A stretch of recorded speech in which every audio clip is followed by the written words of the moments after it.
சோன்மார்க் சுற்றிலும் அழகிய புல்வெளி மட்டும் இல்லாமல் இமயமலை அப்படிங்கிற ஒரு மிகப்பெரிய மலையை சுற்றி அமைந்துள்ளது தான் இந்த ஊர். மிடோ ஆஃப் கோல்டு, அதாவது தங்க புல்வெளி அப்படின்னு இந்த ஊர் ஒரு சிறப்பு பெயரால் அழைக்கப்படுதுங்க. சோசிலா பள்ளத்தாக்குக்கு மிக அருகில் அமைஞ்சிருக்கிற இந்த சிறிய நகரம் ஜம்மு அண்ட் காஷ்மீர் மாநிலத்தில் கந்தர்பால் மாவட்டத்தில் அமைஞ்சிருக்குதுங்க. இந்த மலை பள்ளத்தாக்குல இருக்கிற புல்வெளி எல்லாம் தங்க நிறத்துல இருக்கிறதுனால மிடோ ஆஃப் கோல்டு அப்படின்னு சொல்லி சிறப்பு பெயரால் அழைக்கப்படுது. காஷ்மீருடைய பனிப்பொழிவு காலத்துல இந்த பள்ளத்தாக்கு முழுக்க முழுக்க பனியால நிரம்ப பெற்றிருக்கோங்க. பனிப்பொழிவு காலத்துல இந்த பள்ளத்தாக்கு அவ்வளவு அழகான ரம்மியமா காட்சி அளிக்கிறதுனால அதை பார்த்து இந்த இடத்துல விளையாடுறதுக்கு குடும்பமா இந்தியா முழுமைக்குள்ள இருந்து நிறைய மக்கள் வருவாங்க.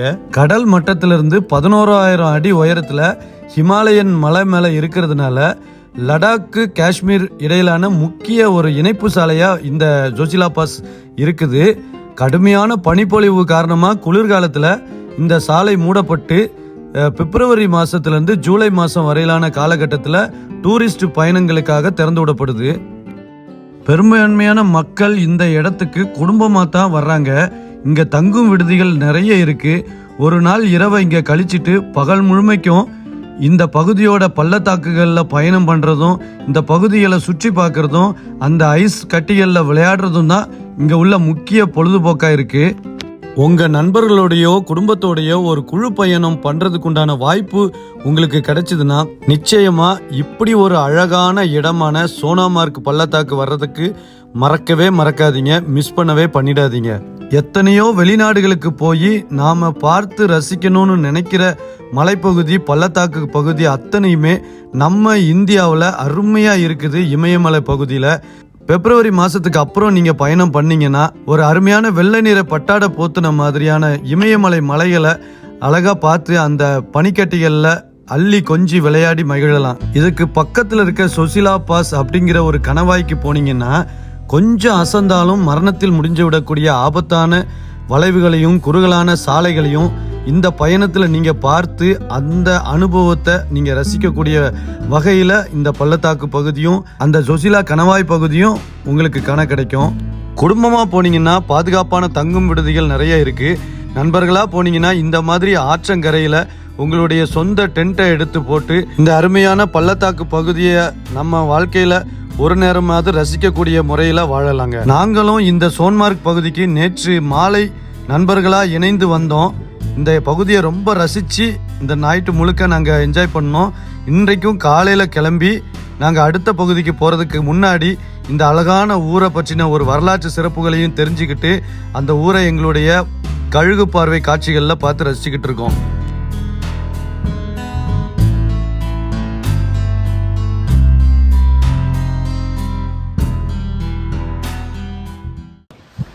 சோன்மார்க்கிலிருந்து உற்சாகமான காலை வணக்கம். காலை 6:30 மணி. ஆனால் எப்படி இருக்கு பாருங்க பிளேஸு. மேலே ஃபுல்லாக மிஸ்ட் அப்படியே வந்துக்கிட்டே இருக்கு. இன்னும் கொஞ்ச நேரத்தில் வெயில் வந்துடும். 10 டிகிரியில் இருக்கு. 6 மணிக்கு 10 டிகிரிங்க. இந்த ஸ்டேக்கு பின்னாடி அப்படியே ஓடுகிற ஓடை, நல்ல அழகாக பச்சை பசேல் என்று பறக்கிற சாலை, அதை சுற்றிலும் ரிசார்ட்ஸ். இந்த பக்கம் பார்த்தீங்கன்னா பகல்காமை ஞாபகப்படுத்துகிற ஒரு பிளேஸ். நேற்று பார்த்துட்டு அப்படி தான் போனாயே, பகல்காமுக்கு வந்துட்டோமா நம்ம அப்படின்னு. ஆனால் சோன்மார்க்கு அப்படின்னு சொன்னாங்க. அதை பார்த்துட்டு அப்படியே என்ஜாய் பண்ணிட்டு இருக்கேன். இந்த ரெசார்ட்டில் தான் நாங்கள் தங்கியிருந்தோம், பார்பர் ரெசார்ட் சோன்மார்க். இந்த குரூப் ரைடில் அருமையாக அட்டகாசமாக போய்கிட்டு இருக்கு. நான் இந்த குரூப் ரைடை ஒவ்வொரு வாட்டியும் ஒரு ப்ரொஃபஷனலாக மாற்றணும்னு நினச்சிட்டு இருக்கேன். கண்டிப்பாக மாற்ற விட மாட்டேங்கிறாங்க நம்மளுடைய KRF. ஒரு குடும்ப ட்ரிப்பாக தான் மாற்றிடுறாங்க. போன தடவையும் சரி, இந்த தடவையும் சரி. இந்த ஸ்டேல அவங்க இப்போ பார்த்தீங்கன்னா ஒவ்வொருத்தரும் பைக்கை ரெடி பண்ணிட்டு இருக்காங்க. இந்த 125cc எங்களுக்கு 125cc மறைச்சி எங்கள் கூட வந்துக்கிட்டு இருக்குங்க. நல்ல அருமையான கேரியர் வச்சிருக்கிறாரு அண்ணன். இப்போ பார்த்தீங்கன்னா நல்ல கேரியர் பார்த்தீங்களா, இவ்வளோ ஸ்ட்ராங்காக வச்சிருக்காரு. இந்த கேரியர் அவர் பிளானே இல்லை, இந்த இடத்துல பேக் வச்சுட்டு வந்துடுவேன் அண்ணாச்சி அப்படின்னு தான் சொன்னார். ஆனால் அண்ணே கேரியர் வச்சாதானே உங்களுக்கு நல்லா இருக்கும்னு சொன்னேன். ஆனால் அவர் இந்த அளவுக்கு ஸ்ட்ராங்கான ஒரு கேரியர் வைப்பார் நான் நினச்சி கூட பார்க்கல. அப்புறம் நேற்று கடைசியாக தான் சேர்ந்தார் நம்ம அரவிந்துங்கிற மாதிரி நம்ம சதீஷ் ப்ரோ. KTM பைக் ஒன்று, அதுக்கப்புறம் ராயல் என்ஃபீல்டு புல்லட்டு, தேசிய பற்றோட ரயில்வே எம்ப்ளாயி அண்ணே ஜோசப் அண்ணே. பாருங்க செல்ல தெளிவாக ஆனால் ராயல் என்ஃபீல்டு கொடியை வந்து கொஞ்சம் இழுத்து இழுத்து கொடியோட சைஸ் மாறி போச்சு. ஒரு தேசப்பற்று இருக்குது பற்றிலா, அது போதும். ராயல் என்ஃபீல்டுடைய கிளாசிக், அதுக்கப்புறம் ஹிமாலயன் 2 ஒன்று தான் இப்போதைக்கு. இன்னொன்று வந்து பார்த்திங்கன்னா நம்ம சேட்டா ஓடுது, அங்கே நிற்கா சேட்டா ஓடுது. அந்த அன்னைக்கு நம்ம பேக்கேஜ் கணக்கில் இல்லாத ஒரு நண்பர், நம்ம பக்கத்து மாநிலத்துக்காரர் நம்ம கூட சேர்ந்துருந்தார். அதனால் அவர் கூட நம்ம ட்ராவல் பண்ணிகிட்ருக்கோம். எல்லாத்துக்கும் மேலே ஐசிசியான டிரான்ஸ்ஆப் 750 இந்த பைக்கும் இருக்குது. சரி, இதுக்கு மேலே ஐசிசி 1.6 டீசல் ஆட்டோமேட்டிக் நம்ம கிரேட் பாண்டியா கிரேட்டா சாட்டோ. இப்போ நம்ம வண்டிக்கு சில இஷ்யூஸ் வந்த மாதிரி தெரியுது காருக்கு. அது எப்படி ஃபுல்லாக சரி பண்ணிடலாமா இல்லை அப்படியே தான் போயிடணுமா எனக்கு தெரியல. ஏன்னா சஸ்பென்ஷன் வந்து பின்னாடி நல்லா உட்காந்துருக்கு பார்த்தீங்களா. உள்ள வண்டியில் லக்கேஜே இல்லை, பட் ஆனால் நல்லா உட்காந்துருந்த மாதிரி ஃபீல் ஆகுது எனக்கு. நல்லா போகிற வழியில் நம்ம லேல போய் இப்போ சரி அதை செக்அப் பண்ணணும். எங்களோட டெஸ்டினேஷன் லே. ஆனால் போகிற வழியில் கார்கில் பார்க்க போகிறோம், மேக்னெட்டிக் ஹில் பார்க்க போகிறோம், அப்புறம் நத்துல்லா பாஸு, பத்துல்லா பாஸுன்னு நிறைய பாஸை மாறி ஏறி இறங்கி நமாயூரு போயிட்டு இதெல்லாம் பார்த்து அடுத்ததாக வந்து பார்த்திங்கன்னா லே போய் இன்னைக்கு ஸ்டே பண்ண போகிறோம். ஓகே கைஸ், அங்கேருந்து அப்படியே மெல்ல மூவ் ஆகிட்டோம். ரைடர்ஸ் எல்லாம் கொஞ்சம் முன்னாடி போய்கிட்டு இருக்காங்க. நம்ம இன்னும் கணக்கெல்லாம் செட் பண்ணிட்டு வர்றது கொஞ்சம் லேட் ஆகிட்டு. இந்த சைடில் பார்த்தீங்கன்னா சோன்மார்க் இன்னுமே அதோடைய அழகை விட்டு கொடுக்கவே இல்லைங்க. டூரிஸ்ட்லாம் வந்து சுற்றி பார்க்குற இடம் இதுதான் போல இருக்குது. நல்ல பார்க்கிங் அது இதெல்லாம் இருக்கும். பஸ் ஸ்டாண்டுன்னு சொல்கிறாங்க இதை, ஆனால் பஸ் ஸ்டாண்டு மாதிரி தெரியல எனக்கு. இது லாரி தான் ஃபுல்லாக நிறுத்தி வச்சுருக்காங்க. அந்த வேலி சூப்பராக இருக்குது. இதில் என்ன பிரச்சனை எங்களுக்கு ஒன்று வரப்போகுது அப்படின்னா, இது வரைக்கும் 2 டனல், நல்ல பெரிய டனல் போட்டிருந்தாங்க பெரிய ஒரு வேலியை தாண்டி வர்றதுக்கு. ஆனால் இப்போ வந்து அது வாய்ப்பு இல்லை. இந்த இடத்துல வந்து பார்த்தீங்கன்னா நாங்கள் அந்த வேலியையும் இந்த மலையையும் கண்டிப்பாக தாண்டி போய்தான் ஆகணும். பெரிய அளவில் ஒரு பெரிய பள்ளத்தாக்க தாண்டணும். அது பேர் தான் ஜோசிலா பாஸ். அந்த பாஸில் மேலே ஏறி கீழே இறங்குறது பெரிய டாஸ்க்கு. காய்ஸ், நம்ம ஆளுகளுடைய அழகான ஏரியாவை பாருங்க, கண்டுபிடிச்சு வச்சிருக்காங்க பாருங்க. வீரண்ணா எப்படி இருக்கு? Very good, first class. படிச்சு ஃபர்ஸ்ட் கிளாஸ்ல பாஸ் பண்ண தெரியல. பைக்கை ஓட்டி ரோட்டு ஓரம் வாங்க. செம்ம ஒரு பிளேஸுங்க. அப்படியே ஒரு வியூவில் நம்ம பைக்ஸ் எல்லாம் நின்றுட்டு இருக்கு. தூரத்துல இருந்து பார்க்கும்போது அழகா இருக்கு. ஜோசிலா பாஸ் ஏற ஆரம்பிச்சாச்சுங்க. நான் கார் ஓட்டல, நம்ம ரஜினி அண்ணன்ட்ட கொடுத்துட்டேன். ஏன்னா முழுக்க இந்த ரோடை எப்படி இருக்குன்னு என்னுடைய கேமரா கண்களில் படம் பிடிக்கிறதுக்கு தான் நான் உட்காந்துட்டு இருக்கேன். முன்னாடி பார்த்தீங்கன்னா அவ்வளோ பெரிய பள்ளத்தாக்கு. நீங்கள் வீடியோவில் அதை ஜட்ஜிஃபை பண்ணவே முடியாதுங்க. ட்ரோன் காட்சி எடுக்கலான்னா இந்த பக்கத்தில் ஃபுல்லாக மிலிட்ரி ஏரியா இருக்குது, அதனால் இப்போ எடுக்க முடியல. இங்கே பாருங்கள், அந்த பக்கம் எந்த தடுப்புமே இல்லை. அப்படியே கீழே விழுந்தீங்கன்னா ஒரு 1500-2000 அடி அப்படியே நீங்கள் கீழே போயிட்டே இருக்கலாம். ஒன்றும் குழப்பமே இல்லை, ஈஸியாக போயிடலாம். டிராஃபிக் ஜாம் ஆகிடுச்சிங்க. இங்கே ஒரு லாரி வந்துச்சுன்னா இன்னொரு கார் போக முடியாது. இப்படிப்பட்ட இடத்துல ரோடு, அதில் கீழே ஒரு கொஞ்சம் சரிஞ்சாலும் போயிடுச்சு. அதில் பதாலம் மிலிட்ரிக்காரங்க கிட்ட போய் பரோட்டா சப்பாத்தி சாப்பிட்டுட்டு இருக்க வேண்டியது அவங்க கேண்டீனில் போய்.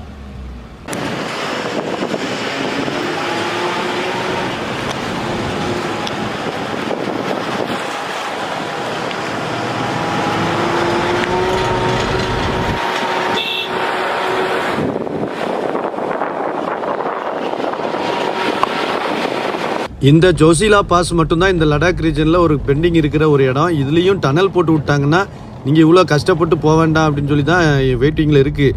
ஆனால் இந்த அளவு கஷ்டப்படுறது ஒருத்துங்க.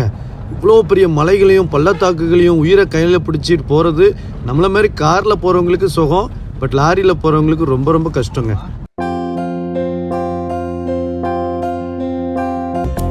இது வரைக்கும் வந்ததுலங்க இந்த ரூட்டு தான் ரொம்ப அழகாக இருக்குதுங்க. பார்க்குறதுக்கு பாருங்கள் அட்டகாசமாக இருக்குது. அதே மாதிரி ஆபத்தும் அதிகமாக இருக்குது. பார்த்தீங்களா லாரியை? ஐயோ, அந்த லாரிக்காக நான் லெஃப்ட் ஏறினேன்னு வைங்க, அந்த ஆளை கிளம்பி கீழே போக வேண்டியது தான் வண்டி. அதனால தான் ரைட்டு ஏற்றியே ஓட்டிக்கிட்டு இருக்கேன். அதனால இவங்க நம்மளை அணைச்சி விட்றதுலே தான் குறியாக இருக்கானு பார்த்துடுங்க. எப்பா ராஜா பாருங்கய்யா, ஃபுல் டிராஃபிக் தான். ஒருத்தருக்கு பின்னாடி ஒருத்தர் போய் தான் ஆகணும். ஒரு சின்ன அளவில் கூட ஓவர்டேக் நம்ம ட்ரை பண்ணக்கூடாது. எந்த அளவில் இருக்குங்கிறது மட்டும் பாருங்கள். ஏன்னா ஜோசிலா பாஸு ஃபுல்லாகவே இப்படி தான். அந்த ஒரு டனல் போடுற வரைக்கும் இப்படி தான் நம்ம போய் ஆகணும். என்னண்ணே சரி டஃப்புண்ணே, பார்த்து போட்டுங்க. நான் ஓட்டலை, நல்ல வேலை இன்னைக்கு ரஜினி என்ன கையில் கொடுத்துவிட்டேன். அவர் தான் ஓட்டிகிட்டு வர்றாரு. திக்குன்னு இருக்கானே இல்லையா? அப்போ நீங்கள் ஹெவி டிரைவர் தான் பார்த்துக்கிடுங்க. சூப்பர்.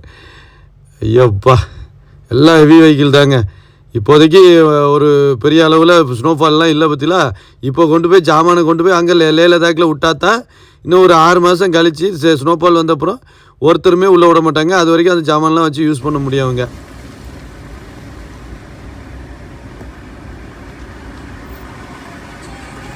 நமக்கு அட்டகாசமான ஷூட்டுங்க.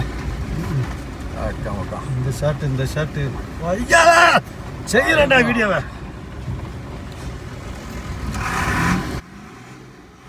என்னாச்சு வண்டியில் சவுண்ட் வருதா? ஐயோ பார்த்து போங்கண்ணே. ஏன்னா அவங்க திருப்பிட்டான் இருந்தால திடீர்னு போயிட்டு வந்தோம் அப்படியே திருப்பிட்டான். ஐயோ ஜீசஸ் சேவ்ஸ்ன்னு போட்டிருக்கேனால அது கோயில் நினச்சி திருப்பிட்டானோ. ஆஹா அண்ணே என்ன திருப்பிட்டு போறியா? இப்போ இவர் பயந்துட்டார் திருப்பி போயிட்டார் போல இருக்கு. அந்த ரோட்டை பார்த்துட்டு ஐயா இதுக்கு மேலே ஓட்ட முடியாதுன்னால அப்படின்ட்டு. ஒருத்தராலையும் கார் வச்சுருக்கவங்க சரி, பைக் வச்சுருக்கவங்க சரி, அது லோக்கல் ஆளுங்க மட்டும்தான் அது பாருங்க டம்மு டிம்முன்னு போட்டு போகிறாங்க. அவங்களால முடியும், நமக்கு போட்டு போனோன்னு வைங்களேன் ஒரே நாளில் சஸ்பென்ஷனை கலட்டி ஆற்றுக்குள்ளே வீசிட வண்டி தான். அம்மா ரோடு மோசம். அந்த இது கொஞ்சம் அகலமாக இருக்குது பார்த்துக்கிடுங்க. ஆனால் அதனால தான் ஓவர்டேக் பண்ணி போகிறாங்க. நம்ம ஓவர்டேக் பண்ணான்ட்டான். அப்படியே பொறுமையாக போங்க, அழுத்தாதீங்க. வீவோ மட்டும் பாருங்கங்க, வீவோ மட்டும் பாருங்க. ரொம்ப நாள் ஆசைங்க இந்த மாதிரி இடத்துல இந்த மாதிரி ஒரு ஷாட்டை உங்களுக்கு கொடுக்கணும் அப்படின்னு சொல்லிட்டு. எங்கெங்கேயோ போயிருக்கோம், எல்லாம் ஹைவேவா காட்டிட்டு. ஐயா இந்த சோன்மார்க் வேலையையும் சுசிலா பாசையும் பார்க்குறதுக்கு அப்படி இருக்குது. ரொம்ப நாள் கனவா நான் பைக்கில் வந்திருக்கலாம். இந்த வாட்டி பைக்கில் நம்ம ஆளுங்க எப்படி வர்றாங்கன்னு மட்டும் பாருங்களேன். பின்பக்கம் பார்த்தீங்கன்னா நான் பின்பக்கம் ஷாட்டை காட்டுறவங்களுக்கு அதில் வர்ற ஸ்டைலை மட்டும் பாருங்கள். அவங்க ஆஹாஹா இந்த வராங்க பற்றியில் முனையில் வராங்க பாருங்க. அந்த 2 கேரவேன் மாதிரி இருக்க பற்றியில் அந்த வண்டிக்கு பின்னாடி வராங்க. அது கேரவேன் இல்லைங்க, அது பவர் சப்ளை வண்டி. நானும் என்னடா கேரவேன் போகுது போல இருக்குது, ஷூட்டிங் கிட்டே எடுக்க போகிறாங்க ஹிந்தி படம் அப்படின்னு நினச்சேன். ஆனால் ஹிந்தி படம் கிடையாது, இது பவர் சப்ளை பண்ணுற ஒரு வண்டி. அதுக்கு பின்னாடி நம்ம ஆளுங்க அப்படியே லைனாக வராங்க பாருங்க.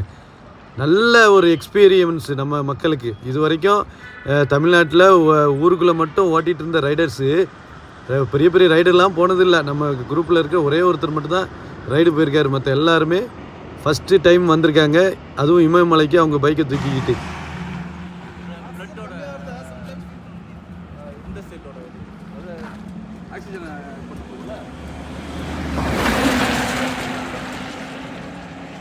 இப்போ வந்து பார்த்திங்கன்னா நம்ம சுசிலா பாஸ் தாண்டி, அதாவது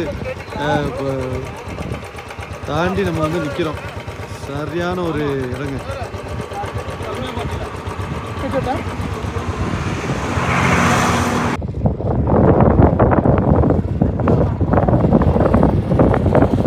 ஃபைனலி இந்த ட்ரிப்போடைய முதல் ஸ்டாப்புங்க கார்கில் வார் மெமோரியல் வந்துட்டோம். எல்லாம் உள்ளே போய் பார்த்தோம். ஓகே, இப்போ வந்து நாங்கள் இருக்கிற இடம் கார்கில் வார் மெமோரியல். என்ன இருக்குது பார்த்தீங்களா? வார் மெமோரியலுக்கு முன்னாடி நம்ம பைக்கெல்லாம் நிறுத்தி வச்சுட்டு இங்கே சாப்பிட வந்தோம். இந்த ஹோட்டல் மாஹி பியூர் வெஜ் தான். செம்ம டேஸ்ட்டாக இருக்குது, உண்மையிலே செம்ம டேஸ்ட்டாக இருக்குது. நான் எதிர்பார்க்கவே இல்லை இவ்வளோ ஒரு ட்ரையான பிளேஸில், கார்கில் மாதிரியான வனாந்திர பகுதியில், ஒரு டூரிஸ்ட் வர இடத்துல ஏனோ தானோன்னு தானே சாப்பாடு செஞ்சு போடுவாங்க. ஆனால் நம்ம ஆளுங்க அத்தனை பேருக்குமே நல்ல அருமையான. ஆனால் டேஸ்ட் எப்படி இருந்துச்சு?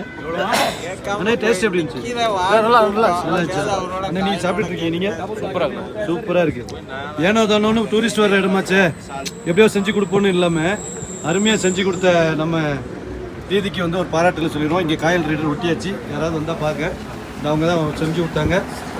அச்சா சாப்பாடு, அச்சா கானா. Okay, thank you sir, thank you. Yeah, நல்ல ஒரு சாப்பாடு. நீ ரெகுலராக வந்தீங்கன்னா சாப்பிடுங்க, ஓகேங்களா? யாராவது வந்தீங்கன்னா சாப்பிடுங்க. வார் மெமோரியல்லேருந்து கிளம்பி எங்கள் பயணம் அப்படியே போய்கிட்டு இருக்கு. இன்னும் எங்களுக்கு லே போகிறதுக்கு 280 கிலோமீட்டர், கிட்டத்தட்ட 5லேருந்து 6 மணி நேரம் ஆகுங்க. இப்போவே மணி 4 மணி ஆச்சு. கூகுள் சொல்கிறது 9:30 மணி 10 மணி சொல்லுது. ஆனால் நாங்கள் ரெஸ்ட்டு எடுத்துகிட்டு போனோம்னாச்சுன்னா கிட்டத்தட்ட 12-1 மணிக்கு தான் போய் சேருவோம்னு நினைக்கிறேன். ஆனால் நான் ஸ்டாப்பாக போக சொல்லியிருக்கேன்.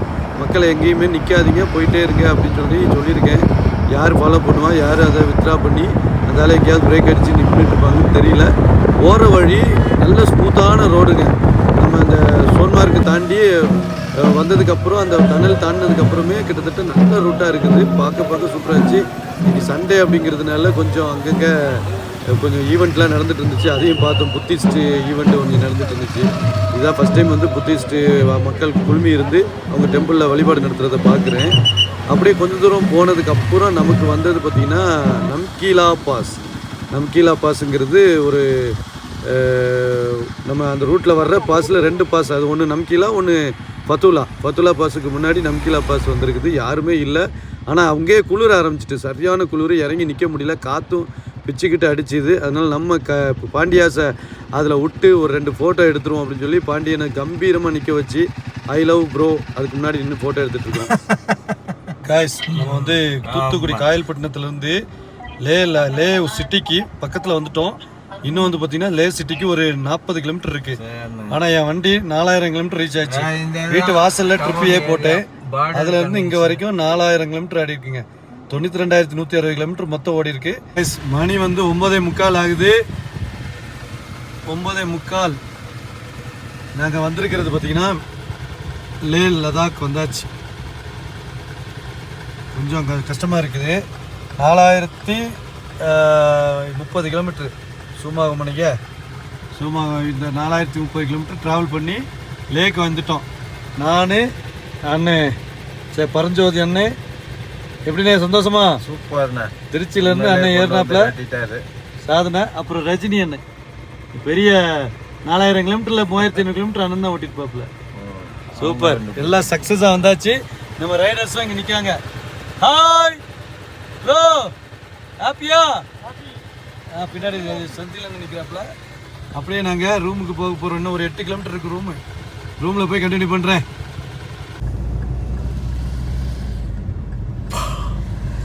4030 கிலோமீட்டரு காயல்பட்டினத்துலேருந்து லேக்கு வந்துட்டேன்.